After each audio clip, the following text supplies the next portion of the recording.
जय माता दी। ये एक जातिया की कुंडी जिनका जन्म 6 जनवरी 1989 को हुआ था। जन्म समय दोपहर के 2:15। जन्म स्थान है पुणे मंचर महाराष्ट्र। ये मेष लग्न की कुंडली है। मेष लग्न इसलिए क्योंकि लग्न स्थान पे 1 नंबर लिखा हुआ, आप ध्यान से देखेंगे। 1 नंबर मतलब मेष राशि जिसके स्वामी मंगल है। मंगल बैठे हैं द्वादश भाव में, अर्थात लग्नेश का व्यय भाव में बैठ जाना। कई बार लोग कहते हैं कि व्यय भाव में बैठना अच्छा नहीं माना जाता है, लेकिन उसके भी कुछ केसेस होते हैं। इस केस में व्यय भाव में मंगल बैठ के शुभ परिणाम ही देंगे, क्योंकि मंगल लग्नेश होने के साथ साथ वो अष्टमेश भी है, और अष्टमेश का व्यय भाव में बैठना शुभ होगा। अब हम बात करते हैं इस कुंडली के दूसरे अवयव पे। बृहस्पति जो इस कुंडली में भाग्य के कारक है, वो कहाँ बैठे हैं?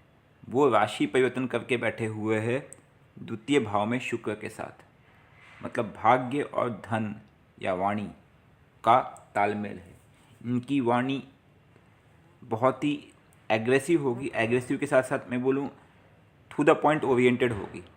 मतलब ये किसी से अगर बात कर ले तो सामने वाला इनका काम कर ही देगा, या किसी को कन्विंस करने की जो पावर है वो इनकी वाणी में होगी, क्योंकि वाणी इनके भाग्य का कारक बन सकता है, ऐसा दिखता है। इसके बाद हम बात करते हैं तीसरे भाव की।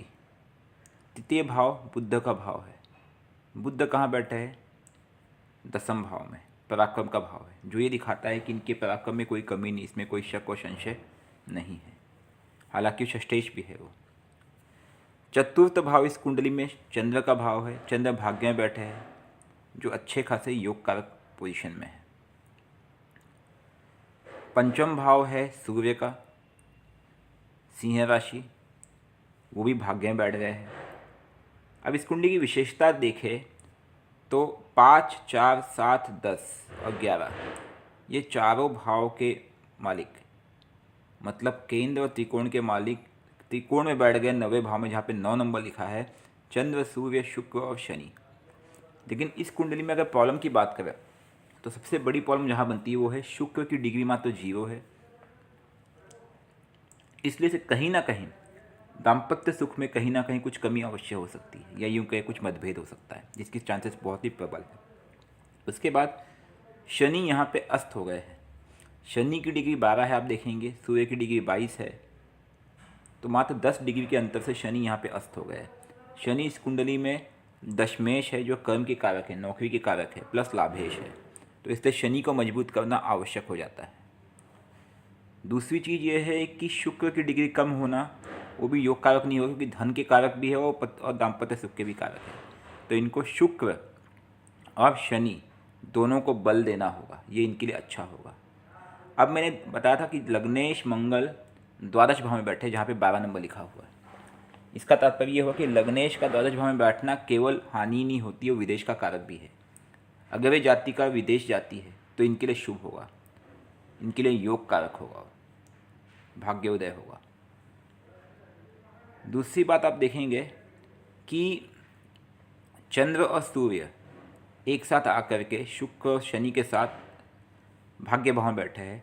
एक चीज़ और हमें क्लियर होती कि इनका जन्म अमावस्या के आसपास हुआ है, या अमावस्या से एक दिन पहले के आसपास, उसी चरण में हुआ है। इसलिए चंद्र सूर्य का साथ आना एक अमावस्या दोष भी लगता है। उस देव दोष के उपाय हेतु लगातार 11 अमावस्या हवन किया जाता है, या विधि विधान से चंद्र और सूर्य के मंत्र जाप करके दशांश हवन किया जाता है। जो भी उनकी जाप संख्या होती है उसके अनुसार योग्य पंडित द्वारा कराया जाता है। इससे अमावस्या दोष शांत होता है, और उसका दान भी किया जाता है। खैर, इनका अमावस्या दोष उतना प्रबल इसलिए नहीं है क्योंकि चंद्र की 3 डिग्री, सूर्य की 22 डिग्री, फिर भी अंतर ठीक ठाक है।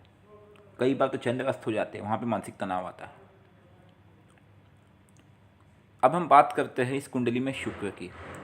शुक्र दाम्पत्य सुख का कारक है। शुक्र की डिग्री 0 है, इसलिए हम आपको सलाह देंगे आप वाइट कलर पहने, सफ़ेद कपड़ा पहने, सफ़ेद खाए पिए, सब चीज़ सफ़ेद, आसपास आपके कंबल के चादर के कलर भी सफ़ेद रखें, इससे शुक्र में बल मिलेगा।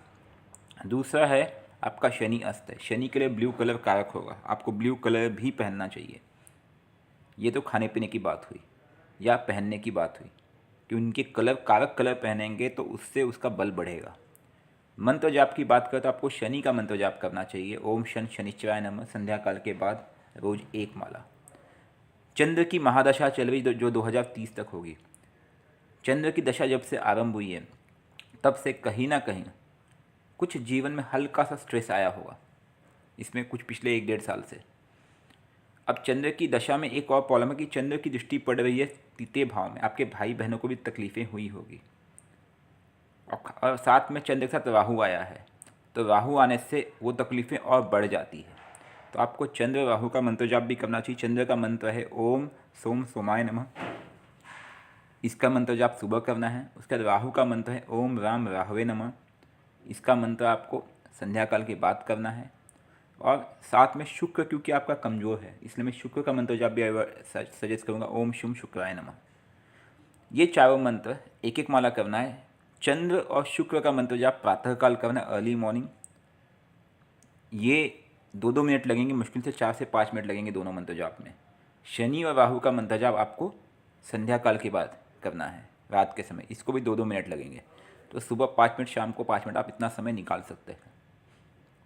खैर, शनिवार को आप शनि मंदिर अवश्य जाए, ये आपके लिए योग कार्य होगा, आपके भाग्य के लिए, आपके नौकरी के लिए, आपके लाभ के लिए। क्योंकि चंद्र की दशा चल रही है, उसमें राहु है प्लस शनि कमज़ोर है, ये अस्त है, इसलिए आपको मैं सजेशन दूंगा कि आप शिव मंदिर अगर जा सके तो जाइए। शनि को मजबूत करने के लिए आप 7 मुखी रुद्राक्ष धारण कर सकते हैं, लेकिन कंडीशन है कि आपको प्योर वेजिटेरियन डाइट लेना पड़ेगा। आपके कुंडली में केंद्र त्रिकोण राजयोग बनता है। चंद्र सूर्य शुक्र और शनि की युति भाग्य भाव में वो राजयोग को प्रबल करती है। दाम्पत्य सुख के लिए या जीवन में सफलता के लिए आप माँ लक्ष्मी या माँ संतोषी माँ या दुर्गा की पूजा करें फ्राइडे के दिन, जिससे धन भी आएगा, दाम्पत्य सुख भी मिलेगा आपके जीवन में, और आपके आपसी रिलेशंस बहुत ही सुखद होंगे। इसमें वैसे फास्ट एडवाइजेबल है, 21 फास्ट का प्रबल योग बनता है कि आप लगातार 21 शुक्रवार का फास्ट करें, आप जिस भी देवी को मानते हैं, लेकिन फ्राइडे के दिन। इससे इस दोष की जो त्रुटि है वो कम होती है और आपको लाभ मिलता है। क्योंकि राहु की अंतर्दशा चल रही है और मुझे पता चला कि आपके भाई के जीवन में भी कुछ समस्याएं हैं। राहु की 3 दृष्टि पड़े, मैंने देखी हरे कलर में दिखाया हुआ है। एक तो आपके छोटे भाई बहन के ऊपर, दूसरी आपकी संतान के ऊपर, तीसरी आपके पति अर्थात पति के ऊपर। तो इसलिए मैं सलाह दूँगा, राहु का अगर आप दान कर सके तो आप राहु का दान करें, जैसे कि काले कंबल हो गए, काली चीज़ें या चींटियों को आप सतनजा डाल दें, इससे भी ये बाधाओं का शमन होगा। अक्सर ये दान सैटरडे को करते तो ज़्यादा फलित होता है, वैसे किसी भी दिन करने में कोई प्रॉब्लम नहीं है, लेकिन सैटरडे का दिन योग माना गया है इसमें। कुंडली वैसे अच्छी है, कोई दिक्कत नहीं है। अगर आप चाहे तो राहु की शांति भी करा सकते हैं त्र्यंबकेश्वर में जा करके, जिससे जो अभी जो प्रेजेंट प्रॉब्लम चल रहा है आपके भाई के जीवन में, ये सब प्रॉब्लम उससे शमन हो जाएंगे या उससे उसको राहत मिलेगी। और मेरी एडवाइस होगी कि अगर आप आउट ऑफ कंट्री जाते हैं या अपना प्रांत, अपनी जगह छोड़ के जितना दूर जाएंगे उतना आपके लिए बेहतर रहेगा, उतना आप प्रसन्न रहेंगे, उतने आपके जीवन में सफलता मिलेगी। कुंडली आपकी बहुत ही अच्छी है, कोई विशेष दिक्कत नहीं है, कोई विशेष दोष नहीं है। ये छोटे मोटे प्रॉब्लम है, ये चलते रहेंगे क्योंकि दशाएं बदलती रहती है। चंद्र की दशा है, इसलिए सोमवार को शिव पूजा अवश्य करें,